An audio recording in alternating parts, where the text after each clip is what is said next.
A'udzu billahi minasy syaithanir rajim. Bismillahirrahmanirrahim. Wa idza qila lahum aminu bima anzalallah qalu nu'minu bima unzila alaina wa yakfuruna bima wara'ahu wa huwal haqq musaddiqan lima ma'ahum kul falima taqtuluna anbiya Allah min qabl in kuntum mu'minin walaqad ja'akum Musa bil bayyinat summa takhaztumul ijla min ba'dihi wa antum zalimun. Wa iza qila lahum, dan apabila dikatakan kepada mereka, aminu, berimanlah kalian bima anzalallah, kepada Al-Quran yang Allah turunkan. Bima anzalallah, kepada apa yang Allah turunkan, yaitu Al-Quran. Qalu, mereka berkata,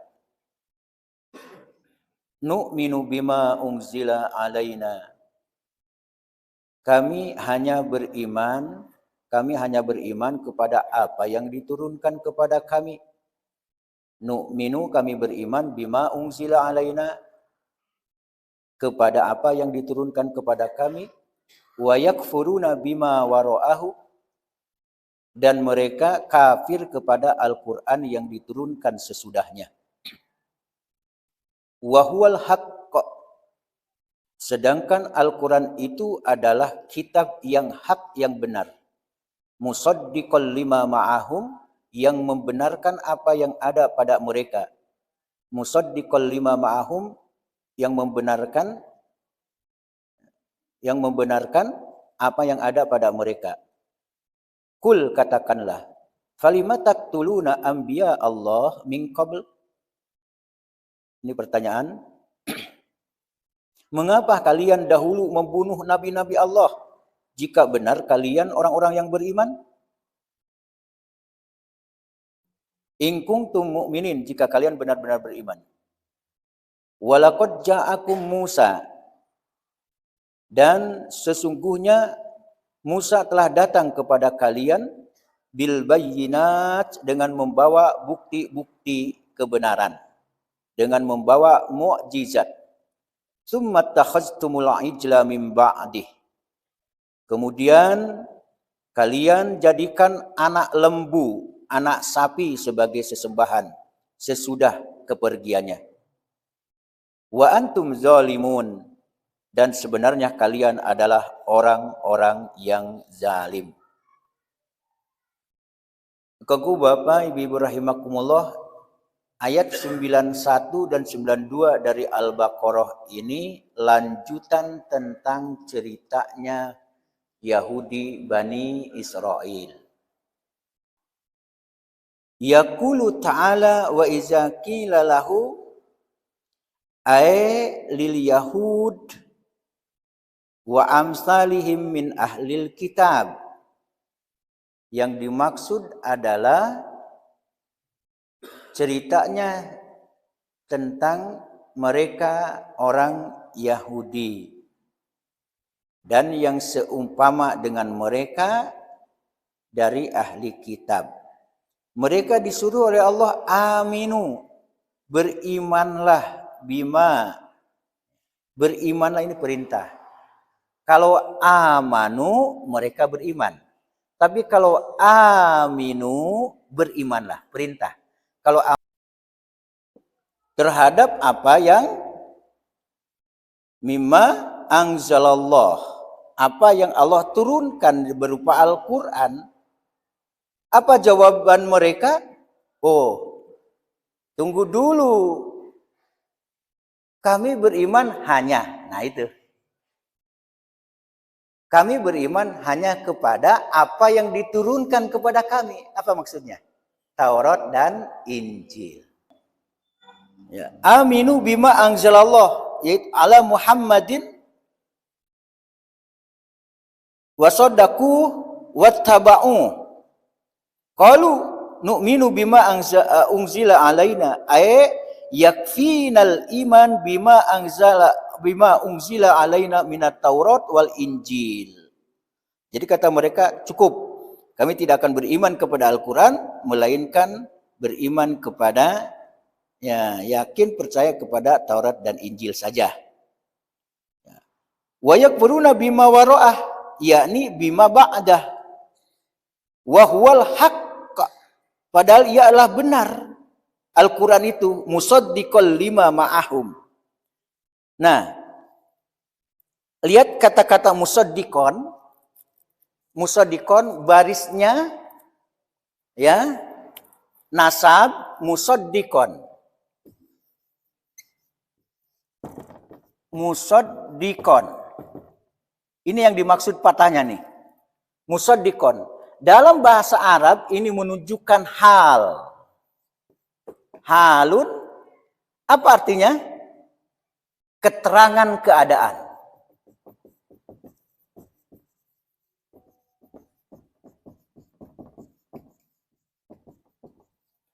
Apa yang dimaksud keterangan keadaan, hal? Memang keadaan mereka itu tidak akan beriman. Meskipun disuruh. Nah, kita tahu mana dalil kalau berita Nabi Muhammad itu diutus sebagai Nabi terakhir dan Rasul terakhir. Ini dalilnya surah Al-Baqarah 146. Bahwa dikatakan allazina atainahumul kitab ya'rifunahu.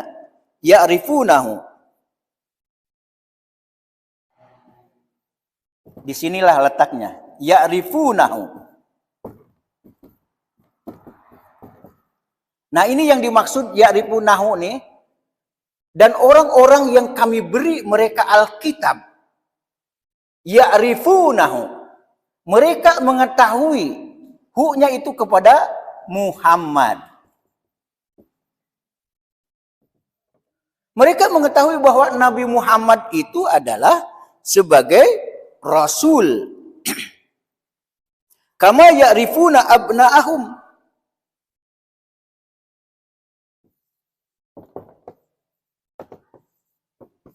Kama ya'rifuna abna'ahum.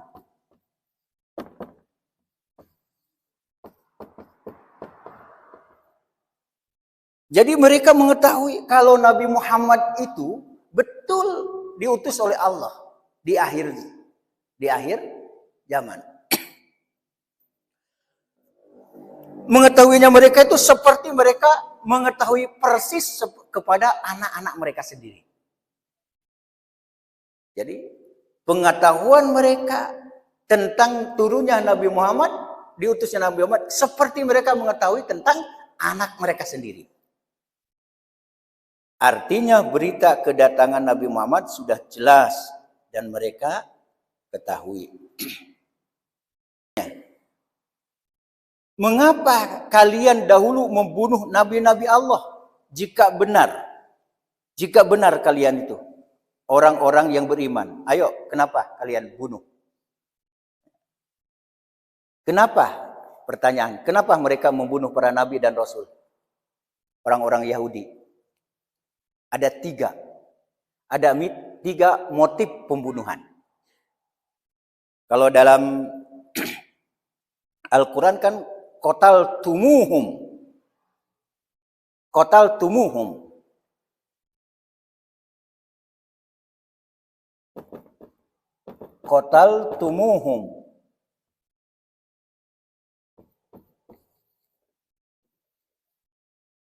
Apa motif pembunuhan orang Yahudi terhadap para nabi?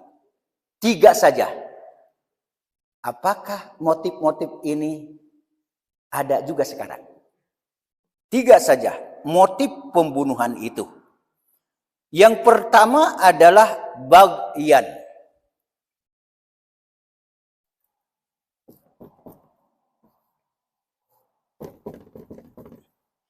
Bagyan.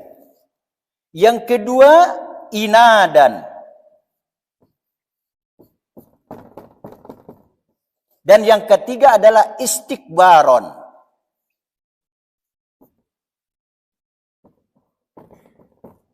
Supaya tahu, ini Apa arti bagian? Motif pembunuhan. Iri dengki. Apakah sekarang ada yang iri dengki? Bukan di sini? Tidak di sini. Iri dengki. Itu motif pembunuhan. Sehingga dibunuh para nabi. Pembawa risalah. Yang kedua, motif pembunuhan itu adalah inadan. Inkar. Karena keingkaran. Dan yang ketiga, karena takabur. Bahasa lainnya apa takabur nih? Sombong, bisa juga.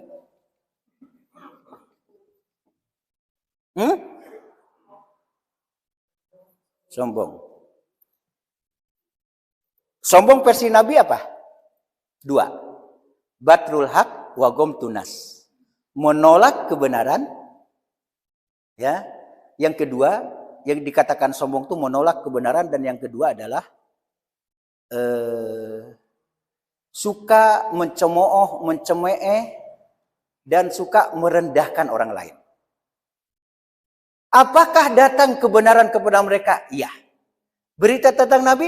Iya. Kemudian pedoman yang akan datang kepada Nabi untuk menyempurnakan Taurat dan Injil datang? Iya, Al-Quran. Pertanyaannya lagi, apakah mereka beriman? Tidak. Dikerucutkan lagi bahwa ketika datang kepada mereka Rasul, ya, datang kepada mereka Rasul, tetap saja mereka tidak beriman, tidak mengikuti. Kenapa mereka tidak mengikuti? Ada 3 motif kenapa mereka tidak mengikuti. 1, karena hawa. Apa arti al-hawa? Hawa nafsu. Jadi bahasa Arab sama hawa nafsu itu bahasa nafsu. Hawa hembusan, nafsu nafas. Berarti hembusan napas di dalam. Keinginan-keinginan yang diperturutkan. Jadi hawa nafsu. 2, motif kenapa mereka tidak mengikuti apa yang dikatakan, disampaikan oleh Allah. Yang kedua adalah al-ara. Pendapat mereka sendiri.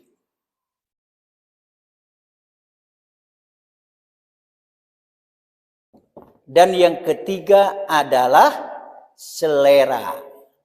Jadi motif mereka tidak ikut. Nah, sesuai selera awak. Nah, itulah kira-kira. Terakhir di ayat yang terakhirnya walaqad ja'akum Musa bil bayyinat. Dan sesungguhnya Musa telah datang kepada kalian. Nah itu. Bil bayyinat, dengan membawa bayyinat. Apa itu bayyinat? Bukti-bukti, mukjizat. Nah, ini yang perlu ditafsirkan. Saya akan rinci apa termasuk bayyinat. Yang dimaksud bayyinat, bukti-bukti, artinya apa? Sengaja supaya mereka yakin, percaya bahwa kepada Musa dan para nabi-nabi setelah itu diberikan wahyu, diberikan kitab. Bahkan tidak sekedar itu, bukti-bukti di lapangan. Bayangkan, kalau mungkin kepada kitab itu fisiknya kitab, tapi di lapangan langsung. Apa bukti yang diberikan? Mukjizat diberikan Allah kepada Musa supaya mereka yakin. 1, at-tufan. Di mana? Yang kedua, al-jarad. Yang ketiga, al-kumal. Yang keempat, ad-dofadi.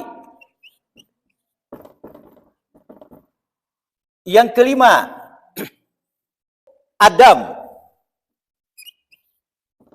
Kemudian al-aso yang keenam.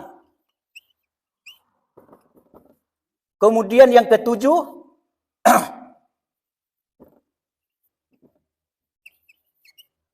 ya, falkul bahri. Kemana lagi yang ke-8? Sini aja. Apa falkul bahri? Yaitu terbelahnya lautan. Al-Ghamam.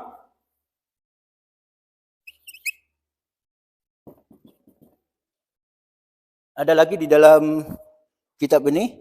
Al-Mana Wasalwa. Pernah dibahas? Pernah? Pernah kan? Al-Mana Wasalwa. Masih ingat Mana Wasalwa? Yang ke-10 Al-Hajar. Saya hanya menyebutkan saja supaya mempersingkat. Inilah mukjizat, bukti-bukti yang Allah berikan kepada Nabi Musa supaya mereka yakin dan percaya. Apa arti atufan? Banjir bandang disertai dengan angin kencang. Itu tufan. Dikirimkan oleh Allah. Musa, saya akan kirimkan. Ini sebagai mukjizat untukmu, kata Allah. Didatangkanlah taufan, banjir. Yang kedua, Al-Jarad, belalang. Belalang di mana-mana. Hama kalau caruk ini. Hamona. Tuh, didatangkan di mana-mana. Kemudian Al-Kumal. Apa arti Al-Kumal? Kutu yang busuk. Coba. Sianan talo kalau ada 1000 kutu di kapalo. Busuk puluh kutu itu. Ini bukan ribuan lagi. Miliaran kutu dikirimkan oleh Allah untuk mengazab mereka. Pernah didatangkan. Al-Kumal namanya. Kutu yang busuk. Kemudian yang keempat. Ad-Dofadi. Katak. Kalau bahasa awalnya apa katak itu? Konce. Di mana-mana konce. Di dapur konce, di rumah konce, dalam bilik konce, di halaman konce, di mana konce, di kabun, di sawah konce. Nah, itulah bukti. Kemudian Adam, darah. Seluruh aliran mata air menjadi darah. Tempat-tempat minuman mereka berubah menjadi darah. Dikirimkan oleh Allah untuk mengazab mereka dan sebagai mukjizat. Al-Aso, apa? Tongkat. Ingat tongkatnya Nabi Musa? Nah, tongkat Nabi Musa diberikan oleh Allah sebagai mukjizat. Kemudian terbelahnya lautan sehingga Firaun ditenggelamkan. Kemudian Al-Ghamam. Apa arti Al-Ghamam? Awan yang melindungi mereka dikasih oleh Allah. Kemudian apa? Al-Aso, mana Al-Ghamam, Al-Mana Wasalma. Jenis minuman dan makanan yang lezat. Diberikan. Kan mereka ingin. Pokoknya tolong berikan kepada kami makanan yang paling enak dan lezat. Minuman yang paling sedap. Akhirnya didatangkan mana wasalwa. Masih juga mereka tidak beriman. Kemudian yang terakhir di sini Al-Hajar. Batu. Sehingga batu bisa terbelah. Lah? Batu bisa terbelah, batu bisa hancur, batu bisa berubah. Tetapi hati mereka tidak juga berubah, lebih keras daripada batu. Mudah-mudahan apa yang disampaikan jadi pelajaran bagi kita semuanya. Assalamualaikum warahmatullahi wabarakatuh.